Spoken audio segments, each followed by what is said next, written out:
एक तू सच्चा तेरा नाम सच्चा अनंत पृष्ठ 212। सतपुरुष बाबा फुलसंदे वाले कहते हैं, हे परमेश्वर, रात दिन मैं तेरी ही स्तुति गाता रहूं। हे परमेश्वर, मैं वृद्ध पुरुषों का सदा आदर करूं, उनका कभी अपमान न करूं और उनके हृदय को शांति पहुंचा सकूं। सतपुरुष फरमाते हैं कि सद शुक्र तेरा है, अमुर्शद चुन लिया मुरीदों में हमको, वरना शम्मा को दुनिया में कुछ कमी नहीं परवानों की। यदि मैं चाहता तो मेरे कहने पर परमेश्वर अपने देवदूतों के हाथ आकाश से मेरा स्वर्गीय भोजन भेजता, पर मैंने जगत में कर्म को ही उत्तम जाना। जिस बात को मैं कहता हूँ उसे गौर से सुनो और सत्य जानो, क्योंकि सत्पुरुष कभी भी असत्य का आचरण नहीं करते। कर्म करना श्रेष्ठ है। अगर सत्पुरुष ऐसा करके ना दिखावें तो जगत भी ऐसा ना करे, और जगत में सृष्टा की मर्यादा को कायम करना ही सत्पुरुषों यानी देवताओं का मुख्य कर्म है। नश्वर जगत में दो ही कर्म सबसे उत्तम हैं। पहला तो सत्पुरुषों का संग और दूसरा निरंकार परमेश्वर का आत्मा में सदा सुमरन।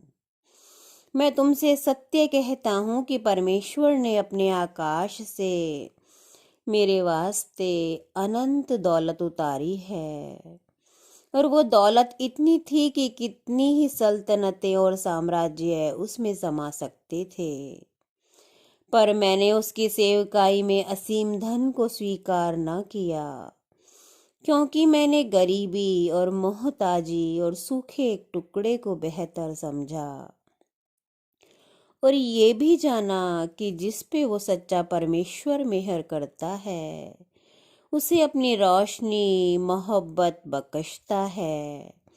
और मैंने यह भी चाहा कि जैसे उसके दूसरे बहुत से बंदे जगत में क्लेश, भूख और गरीबी से बेहाल हैं, वैसे मैं भी रहूं।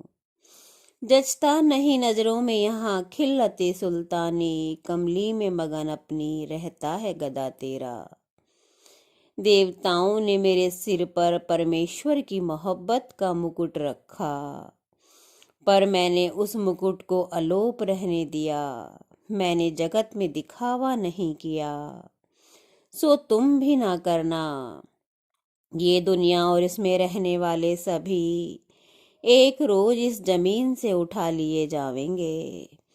फिर किसी भी बात पर मगरूर होना या गुमान करना मूर्खता है। तुम ज्ञानी ना बनो, क्योंकि परमेश्वर से बढ़ के कोई ज्ञानी नहीं। उसकी सभी आत्माओं में, मनुष्यों में उसके ही चांदने को जानना। अगर तुम इस बात को ना भूले तो तुम परमेश्वर को ना भूलोगे। अगर मेरी यह बात भूल गए तो परमेश्वर से दूर हो जाओगे। किसी को कटु वचन ना कहना, कभी ना निकालना। एक तू सच्चा तेरा नाम सच्चा।